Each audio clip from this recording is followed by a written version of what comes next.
Hello students, तो चलिए आज हम लोग शुरू करते हैं क्लास 10 के एक्सरसाइज 3.1 का क्वेश्चन नंबर 1 का सेकेंड पार्ट, जो कि है 5 pencils and 7 pens together cost ₹50, whereas 7 pencils and 5 pens together cost ₹46.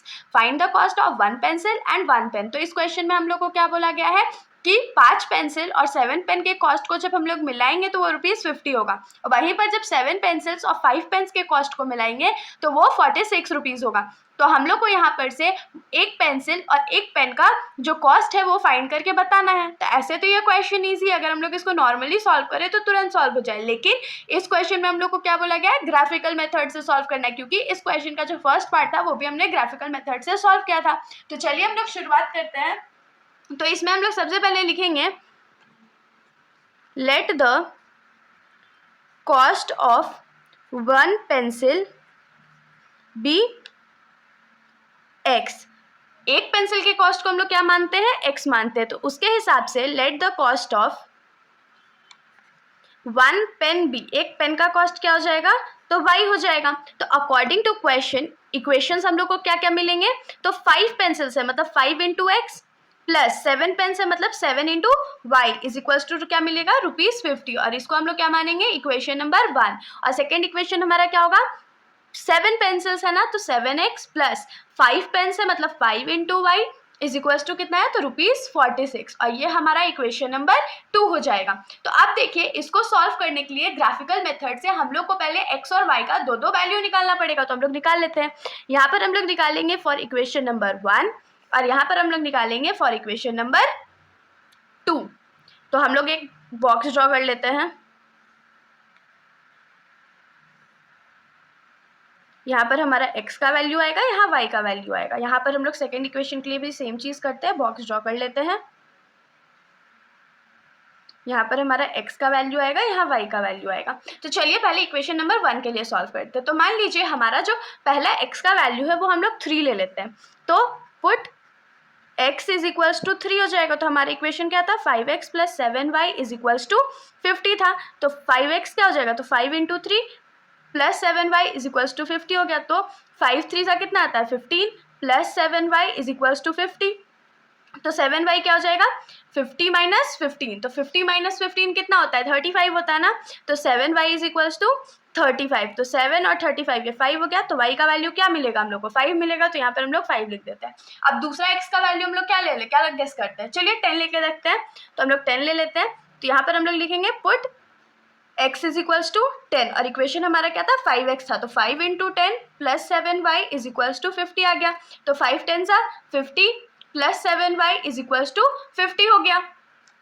अब 7y इज इक्वल्स टू क्या हो जाएगा, इधर 50 प्लस में है तो इधर जाके माइनस हो जाएगा, तो ये हो जाएगा 50 माइनस 50, और 7y इज इक्वल्स टू 0 हो गया। अब 7y अगर 0 है तो y भी तो 0 ही होगा ना, क्योंकि 7 0 को डिवाइड करेगा जो कि 0 ही आएगा।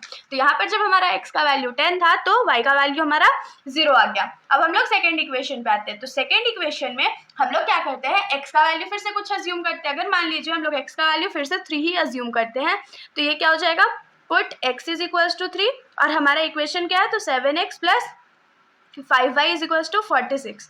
तो 7x मतलब 7 into 3 plus 5y is equals to 46 हो गया। तो 7 3 सा कितना होता है, 21 होता है, plus 5y is equals to 46 हो गया। अब 7y इज इक्वल्स टू क्या होगा, 46 माइनस 21, क्योंकि 21 इस साइड प्लस में था तो राइट साइड जाके वो माइनस हो जाएगा। तो 7y क्या हो जाएगा, 25 हो जाएगा। अब 5 के टेबल में 25 5 टाइम्स में कटेगा, तो y का वैल्यू हमारा क्या आ गया, 5 आ गया। अब हम लोग आ जाते हैं x के सेकंड वैल्यू पे। तो x का सेकंड वैल्यू हम लोग क्या अज्यूम करें, 8 अज्यूम कर लेते हैं। तो अब हम लोग लिखेंगे put x is equals to 8। तो हमारा जो इक्वेशन है वो क्या हो जाएगा, 7x था तो मतलब 7 into 8 plus 5y is equals to 50 हो गया, सॉरी 46 हो जाएगा ना, हमारे इक्वेशन में 46 था। तो 7 8 का कितना होता है, 56 होता है, plus 5y is equals to 46 हो गया। तो 5y का वैल्यू क्या हो जाएगा, 46 माइनस 56। तो 5y इज इक्वल्स टू 46 में 56 माइनस करेंगे तो कितना आएगा, -10 आएगा। 5 के टेबल में 10 2 टाइम्स में कट गया, तो y का वैल्यू क्या आ गया, -2 आ गया। तो यहाँ पर हम लोग क्या कर देंगे, 8 के जगह पे -2 आ गया। तो हमारा जो दो पॉइंट्स था वो क्या क्या है, तो यहाँ पर हमारा पॉइंट है 3,5 और दूसरा पॉइंट है 10,0 और इस इक्वेशन के हिसाब से हमारा पहला पॉइंट है 3,5 और दूसरा पॉइंट है 8,-2। तो चलिए अब हम लोग इसको क्या करते हैं, तो कार्टेशियन प्लेन ड्रॉ करके इसको उस पर मार्क करके देखते हैं।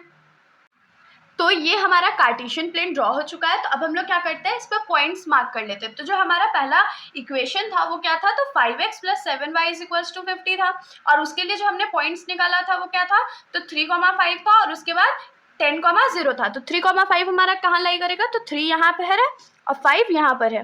तो ये 3,5 हमारा पॉइंट हो गया और दूसरा पॉइंट क्या था, तो 10,0 था। तो 10 तो हमारा x पे यहाँ लाई करता है और 0 तो इसी पे लाई करेगा, तो ये हो गया। अब हम लोग इसको फटाक से मैच कर लेते हैं। मैंने इसको फ्री हैंड मैच किया है, लेकिन आप लोगों को इसको स्केल के बिना मैच नहीं करना है। अब हम लोग इसको इक्वेशन लिख लेते हैं। जो इक्वेशन की लाइन है ये, तो 5x + 7y = 50 की लाइन है। अब दूसरा इक्वेशन हमारा क्या था, तो 7x + 5y = 46 था। तो इसमें अब हम लोग क्या करेंगे, इसका पहला पॉइंट क्या था, तो 3,5 ही था जो कि पहला पॉइंट है और दूसरा पॉइंट क्या था, तो 8,-2। मतलब कि जब 8 पे है तो वो -2 पे आ जा रहा है, मतलब कि यहाँ पर आ रहा है। -2 तो नीचे आता है ना, तो कुछ यहाँ पर वो लाई करेगा। तो ये हमारा क्या हो गया, 8,-2। अब ये दोनों, ये पहला पॉइंट था, ये दूसरा पॉइंट था, क्योंकि 3,5 तो यही है। अब हम लोग इसको क्या करते हैं, तो ज्वाइन कर लेते हैं। तो इसको आप लोग स्केल से ही ज्वाइन करिएगा। तो ये हमारा कुछ ऐसा ज्वाइन हुआ, मेरे से ये मीट नहीं हुआ, लेकिन आप लोग पूरा कोशिश करिएगा कि ये मीट हो जाए। और ये यहाँ पर अगर हम लोग इसको इधर एक्सटेंड करें तो कुछ ऐसे एक्सटेंड होगा। ये हमारा पॉइंट क्या है, 3,5 है। ये हमारा पॉइंट 10,0 है। ये पॉइंट हमारा 8,-2 है। अब देखिए ये दोनों जो लाइन है वो कहाँ पर इंटरसेक्ट कर रहा है, तो 3,5 पे कर रहा है। मतलब कि ये हमारा रिक्वायर्ड आंसर होने वाला है। तो इस इक्वेशन का पहले जो लाइन है हम लोग वो लिख लेते हैं। तो 7x + 5y = 46 हमारा ये इक्वेशन है।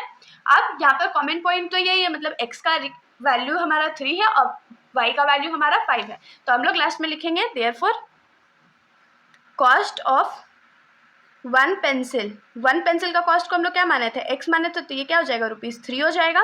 और फिर कॉस्ट ऑफ 1 पेन, 1 पेन का हम लोग वैल्यू क्या माने थे, तो y माने थे, जो कि ₹5 हो जाएगा। तो इसके साथ हमारा ये जो सॉल्यूशन है यहीं पर ख़त्म हो जाता है। अगर आप लोगों को सॉल्यूशन समझ में आया होगा तो वीडियो को लाइक कर दीजिएगा और मेरे चैनल को बिना सब्सक्राइब किए कहीं मत जाइएगा। Thank you.